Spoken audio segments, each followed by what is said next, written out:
Hello friend, welcome to my channel. आज मैं लेके आई क्लास 12 चैप्टर 1 ऑफ बायोलॉजी। तो रिप्रोडक्शन का चैप्टर है, तो हमारे सॉल्यूशंस के लेके आई हूँ मैं। तो पहला क्वेश्चन है हमारा, why is reproduction essential for organism? It maintain the continuity of species and it is very essential. तो ये 2-3 पॉइंट है, तो आप इसमें ये आपको छोटा सा आंसर है, तो इसे आप देख लीजिए। तो चलिए अब चलते हैं नेक्स्ट आंसर पर। Sexual reproduction is better than other. क्यों?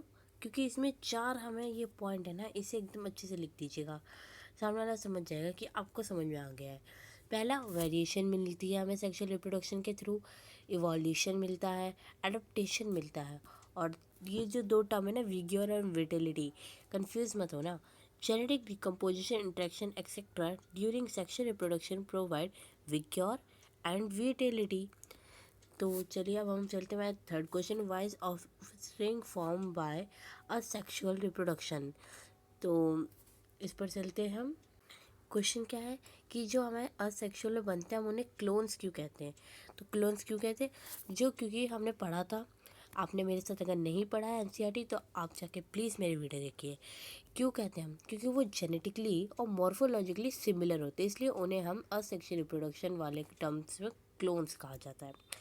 फोर्थ क्वेश्चन है हमारा, offspring form due to sexual reproduction have better chance of survival, why is this statement always true? Sexual reproduction is said to occur when two gametes fuse. This leads to production of offspring that are genetic variant of parents and therefore able to survive better. Normal बात है, अगर hydra का of spring होगा तो वो hydra वाली चाहेगा ना, एकदम वही वाला माहौल मिले, इन्वायरमेंट मिले।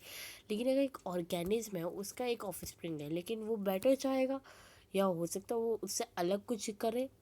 तो यही है, तो इसे आप समझ जाइए बस, और अपनी लाइफ में प्रैक्टिकल करिए।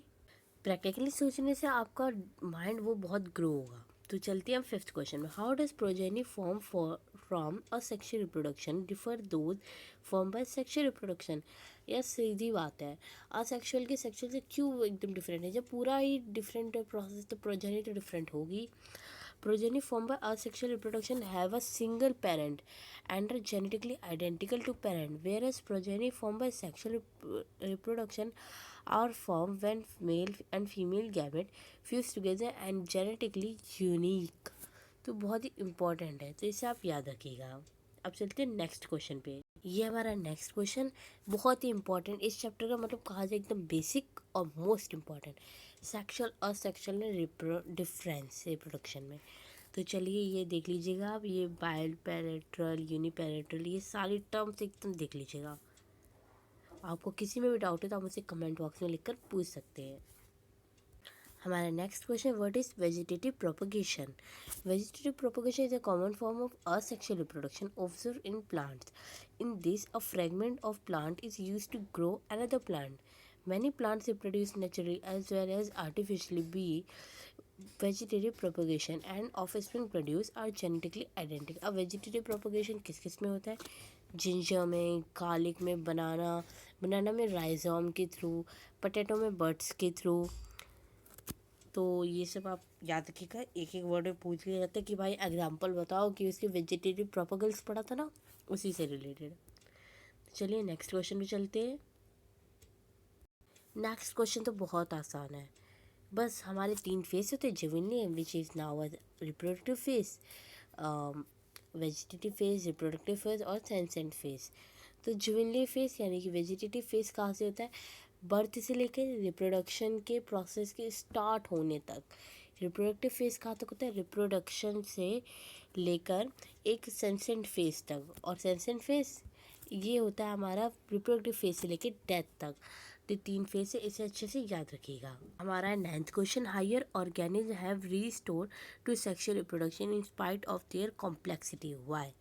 Because organisms are reproduced by fusion of gametes and therefore show genetic variation. Due to these variation, they are well adapted to different environmental factor and hence usual have higher rate of survival.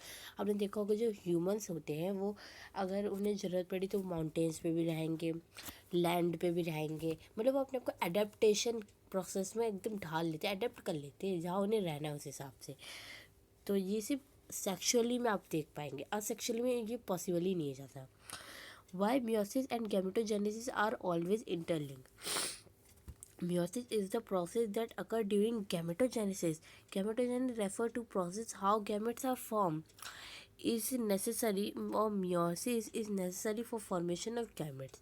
ये दोनों interlink है, इसमें confuse में तो ये define हो जाती है एक्सटर्नल फर्टिलाइजेशन की। Most aquatic organism syngamy occur outside of body. Syngamy is consider for reproduction. तो इसका एडवांटेज क्या हो जाते हैं? Offspring are not disadvantage. Offspring जो होते हैं वो प्रेडेटर से प्रोटेक्ट नहीं होते हैं, तो their survival is threatened up to adulthood. Predator usually eat eggs. जैसे आपने सुना होगा जो बड़ी मछलियाँ मीन्स वेल, शार्क, ये छोटी छोटी मछलियों के अंडे खा जाती हैं। Gamete might desiccate, not all gamete are fertilized. चलिए चलते हैं नेक्स्ट क्वेश्चन पे, जिसमें हमारा ज़ूस्पोर्स और ज़ाइगोस्पोर्स में डिफरेंस की बात की जाए। ज़ूस्पोर्स में क्या होता है? Form inside zoosporangium. और इसमें क्या होता है? Form by fusion of gamete, result of asexual reproduction, result of sexual. Flagellated, motile spore, non motile.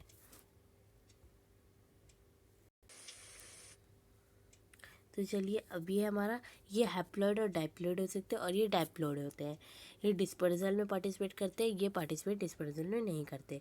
Gametogenesis एम्ब्रायोजेनेसिस में भी डिफरेंस आता है, तो ये डिफरेंस आप देख लीजिएगा।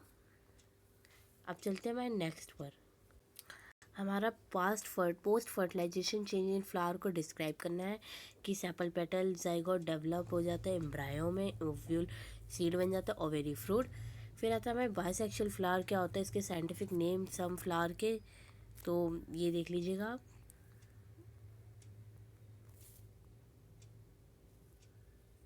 ये हमारा last question, why offspring of oviparous of greater risk as compare to of spring.